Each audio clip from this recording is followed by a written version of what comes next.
Bienvenidos a esta nueva edición de Detrás de la Noticia en RT. Soy Eva Gollinger. Comenzamos con los titulares. La turbulencia política consume a Ecuador de nuevo luego de años de estabilidad política y económica durante la gestión de Rafael Correa. El país suramericano ahora enfrenta fuertes divisiones e incertidumbre sobre su futuro. El actual presidente Lenín Moreno ha pactado con la derecha. El vicepresidente Jorge Glass está encarcelado por corrupción y Correa se ha convertido en el principal opositor al gobierno. Con un amplio margen de victoria, el multimillonario y expresidente Sebastián Piñera gana las elecciones presidenciales en Chile. La segunda vuelta electoral fue marcada por divisiones entre los partidos de izquierda, una abstención notable y una fuerte movilización de la derecha. Ahora Chile sigue los pasos de sus vecinos con un giro a la derecha. Fue solo hace unos meses que Lenín Moreno y Rafael Correa se abrazaban, promovían una agenda política conjunta. Moreno fue el candidato impulsado por Correa junto a su vicepresidente Jorge Glass, ambos con el total apoyo de su partido izquierdista Alianza País. Y la ruptura fue inesperada, rápida y muy intensa. Primero, el gobierno de Moreno comenzó a acercarse a la derecha, los fervientes opositores a Correa, bajo un pretexto de diálogo y la unificación nacional. Luego iniciaron un juicio contra el vicepresidente Glass, quien también fue vicepresidente de Rafael Correa durante su último mandato. Glass terminó encarcelado durante todo el juicio, que solo duró unos meses, un juicio express, y luego fue condenado a prisión por su supuesto rol en un negocio corrupto con la empresa Odebrecht.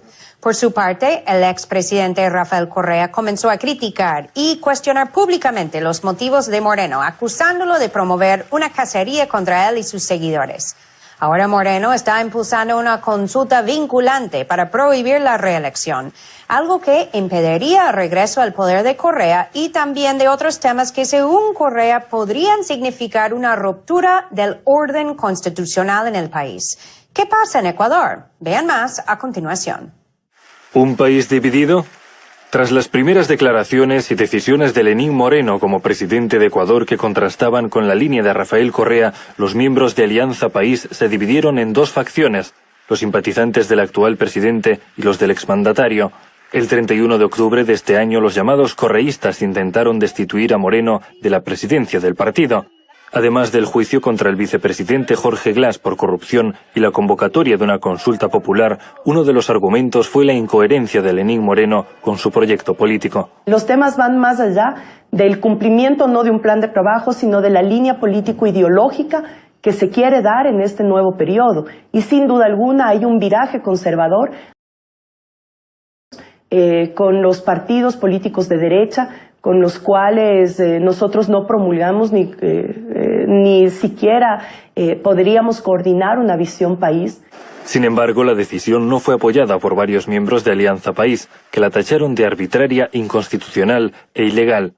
No se le ha permitido a Lenín Moreno el derecho a su defensa, ni tampoco se ha cumplido con el procedimiento que establece el propio régimen orgánico de Alianza País.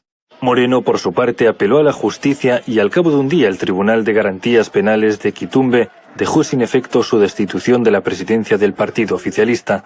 Evidentemente, tal fractura dentro de Alianza País no fortalece al movimiento político. Hoy se habla de una dura confrontación entre el actual mandatario y el expresidente del país, y mientras los dos bandos se culpan uno al otro de falta de legitimidad, el pueblo ecuatoriano se sumerge en la incertidumbre sobre el cumplimiento de las promesas electorales y el futuro político del país. Para ir al fondo sobre la situación en Ecuador y lo que significa también para América Latina, contamos con la presencia del expresidente Rafael Correa, quien nos acompaña desde Bruselas.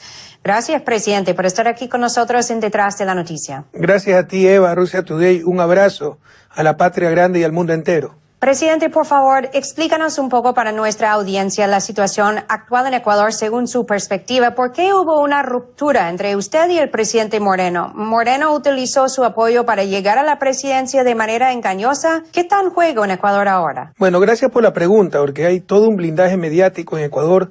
Esto no se conoce mucho afuera, pues en Ecuador se ha roto el orden constitucional, ya no tenemos Estado de Derecho. Esto no se trata de una pelea entre compadres, entre líderes, como algunos han querido posicionar, empezando desde el propio gobierno, sino que se trata de una contrarrevolución que nació en nuestras propias entrañas, con engaños, con lobos disfrazados de cordero. Apenas llegaron al poder, mientras nos necesitaban, tú ves todas las declaraciones, puedes revisarlas. Yo era el mejor hombre de la historia de la humanidad, el mejor presidente del mundo, la leyenda, etcétera. Ahora somos los pillos, los corruptos, los hambrientos de poder, terrible. Pero no se trata solo de los insultos personales, se trata realmente de atentar contra las bases de la revolución. Por ejemplo, al criticar el manejo económico que ha sido excelente, que ha disminuido pobreza, desigualdad, y tratar de legitimar el neoliberalismo. Por ejemplo, al utilizar casos de corrupción que ocurrieron en muchos países y que jamás hemos tolerado, pero para generalizarlos y hacernos quedar a todos como corruptos, que era el discurso de la oposición, al haber pactado con toda la oposición, desde la extrema derecha hasta la extrema izquierda, para aplicar no el programa que se ganó en las urnas, sino el programa de la oposición. Precisamente esta consulta popular que se está discutiendo en Ecuador es el programa perdedor en las urnas. Entonces eso es lo más antidemocrático que hay, porque quieren aniquilar la revolución ciudadana. Y por supuesto, para lograr esto, pues Lenín Moreno sin nuestro apoyo jamás hubiera llegado. Ganó gracias a los 10 años de revolución ciudadana. Presidente, hablamos más a fondo sobre esta consulta promovida por el presidente Moreno, la cual ustedes han denunciado como una alteración del orden constitucional en el país, algo muy grave. ¿Por qué crees que él insiste tanto en realizarla ahora? ¿Tiene miedo de la posibilidad de tu regreso al poder? ¿Cuáles son los intereses detrás de la agenda de Lenín Moreno? Bueno, obviamente el objetivo principal soy yo, aniquilarme políticamente, pero también humanamente, porque con esto nos van a perseguir, destruir nuestras familias, pero se trata de volverle el país a los de siempre. Esta consulta nos va a llevar 20 años al pasado, cuando el país aceptaba cualquier cosa. Una vez nos hicieron votar por un presidente interino, en consulta popular, aprobar un presidente interino que no existe en la Constitución, era una dictadura, rompimiento constitucional, pero haciendo votar a la gente creían que una mentira se convertía en verdad. Creíamos que habíamos superado este país, pero nos vuelven al país de hace 20 años y nos van a condenar los próximos 20 años, porque son 7 preguntas de la consulta, pero 5 son hojarasca, que incluso se pueden hacer vía decreto. Son 2 las fundamentales. La pregunta 2, que revierte la reelección para impedir que yo me postule, eso es regresión de derechos. Eso solo se puede hacer con una asamblea constituyente, contraviene la Convención Interamericana de Derechos Humanos, pero es lo menos grave, yo soy lo menos importante. Es la pregunta 3, con la que captan el Consejo de Participación Ciudadana, que es el que nombra a todas las autoridades no electas democráticamente o por designación directa del presidente. Básicamente las autoridades de control, que la van a reemplazar por delegados del Ejecutivo, le van a dar competencias que no tiene la Constitución, y con eso vamos a tener un Consejo Supremo, como en las dictaduras, manejado exclusivamente por el presidente, que va a la vez a controlar todas las funciones del Estado. Eso es lo que no entiende el pueblo ecuatoriano, eso es lo que no entiende América Latina. Al apoderarse ese consejo, reemplazarlo por miembros del Ejecutivo, decirle que puede evaluar y destituir a las autoridades que ellos han seleccionado, lo cual es exclusivo de la Asamblea Nacional, están rompiendo la Constitución, la estructura del Estado, es público y notorio que eso solo se puede hacer con Asamblea Constituyente. Al lograr eso, no se apoderarán de la función electoral, porque van a manejar el Consejo Nacional Electoral. Si no cumples lo que te digo, con mi Consejo de Participación te voto y te reemplazo.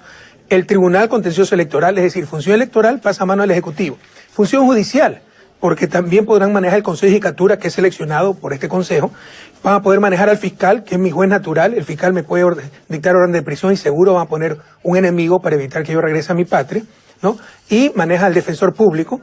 Y se apoderan de la llamada función de control social y participación ciudadana con el propio Consejo de Participación, con las 6 superintendencias de compañías, de bancos, poder de mercado, comunicación, etcétera, con el contralor, el juez de cuentas, el procurador y el defensor público. Pero además, también pueden manejar la Corte Constitucional, que es seleccionada por este Consejo, que no tiene ni siquiera control por parte de la Asamblea, porque somos Estado constitucional de derecho y la Corte Constitucional lo máximo, no tiene control ni de la Asamblea, pues la va a controlar este Consejo manejado por Carondelet, y a su vez también le quita las funciones de fiscalizar a la propia Asamblea. En otras palabras, se apropia de todos los poderes del Estado, lo cual rompe cualquier noción de democracia y, sobre todo, la definición de democracia que incluye división de poderes que está establecida en la Carta Democrática de la Organización de Estados Americanos. Ahora, presidente, si me permites, durante los últimos años de tu gestión hablaste sobre el peligro de la restauración conservadora en América Latina. Ahora vemos el regreso de la derecha al poder en Brasil, Argentina, Perú, Chile.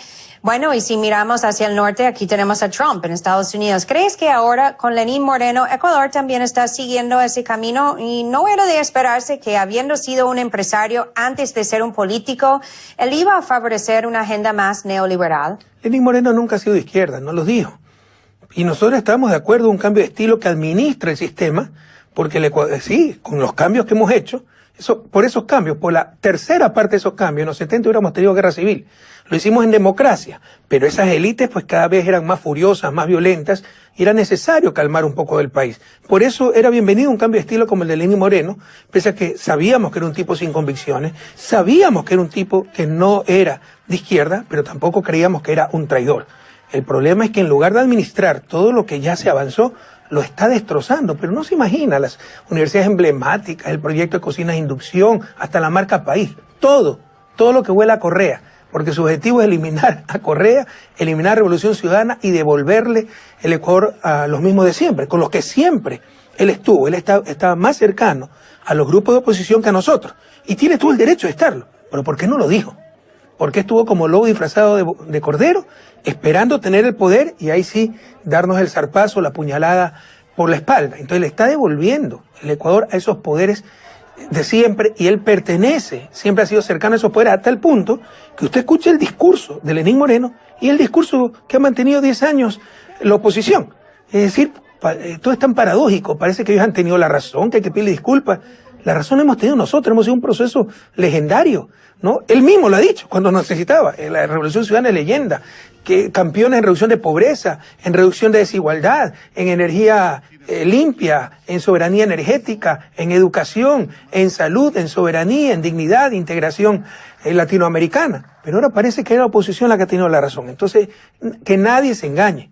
Este no es un gobierno de Revolución Ciudadana, es un gobierno de la derecha, de los grupos de poder de siempre, y obviamente en ese sentido es parte de la restauración conservadora que yo denuncié hace un par de años. Presidente, tenemos que finalizar, pero un último comentario, por favor, sobre el tema de los medios de comunicación.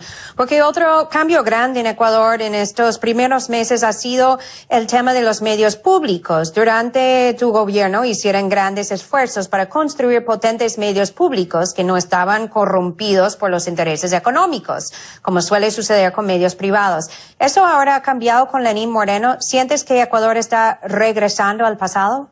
Todo es tan paradójico, querida Eva. Lo que ellos denunciaban son lo que practican. En mi gobierno en verdad no existía eso. Decían que eran medios gobiernistas, porque informaban objetivamente. Ahora son medios gobiernistas, con censura descarada. Yo visité 10 días el país. Se pusieron de acuerdo para no publicar nada. Pese a que convocaba a las 10 de la mañana, con lluvia, miles de personas, no sacaban una sola foto. Han renunciado muchos editorialistas, presentadores de noticias, entrevistadores. No sacan absolutamente nada, presidente, porque los quieren condicionar, porque no les dan libertad de expresión, libertad de prensa, hay censura, hay presión. Ya no hay contraste. Antes eran los medios mercantiles, siempre enemigos de los procesos de cambio, porque pertenecen a la oligarquía, contra la objetividad de los medios públicos y la vocería de gobierno. Ahora el gobierno es cómplice de esos medios mercantiles y le ha entregado los medios públicos, pero literalmente, a los medios mercantiles, porque los directores de los medios públicos vienen de los medios mercantiles. La gente que siempre nos atacó, nos destrozó, son los que están manejando esos medios públicos, entre comillas, que ahora sí son medios gubernamentales, manipulan, hay censura, hay sesgos brutales, hay intromisión total en la política. Mire que no dicen nada de esta grave alteración del orden constitucional. Pero es evidente, o sea, no es invento mío, por favor, Eva. Revise la Constitución de la República, artículo 104, lo leo, si me lo permite. El organismo electoral correspondiente convocará consulta popular por disposición de la presidenta o presidente de la República, de la máxima autoridad de los gobiernos autónomos descentralizados de la iniciativa ciudadana. Aquí nadie está negando la atribución del presidente de llamar a consulta popular. Yo lo hice 4 veces a nivel nacional. Pero ¿qué es lo que pasa? Lee el último inciso del artículo 104, Constitución. En todos los casos, se requerirá dictamen previo de la Corte Constitucional sobre la constitucionalidad de las preguntas propuestas. ¿Cómo sabían que el informe era negativo para las preguntas 2 o 3? Porque se filtró ese informe presentado el 24 de noviembre. Pese a que estaba convocada la sesión para el 5 de diciembre para tratar el informe de la jueza ponente y el 7 de diciembre finalizaba el plazo que tenía la Corte de acuerdo a las leyes, dicen el 29 de noviembre, no, ya se pasaron del plazo unilateralmente y ordenan directamente elecciones sin este dictamen constitucional. ¿Usted se imagina las reformas que están haciendo sin dictamen constitucional? Se acabó el Estado de Derecho. Presidente, tenemos que dejarlo hasta ahí, pero muchas gracias por acompañarnos hoy en Detrás de la Noticia en esta entrevista especial y exclusiva. La prensa internacional, autónoma, independiente, tiene que ayudarnos a romper ese cerco mediático. Hay un blindaje mediático total en Ecuador, hay censura, hay complicidad. Están todos unidos para destruir el Estado de Derecho con tal de destruir la correa de la Revolución Ciudadana, y esto lo tiene que saber el propio Ecuador, que no tiene buena fuente de información, América Latina y el mundo entero. Confiamos en periodistas como usted, Eva, confiamos en Russia Today. Muchas gracias por esta entrevista. Estamos muy agradecidos por su presencia.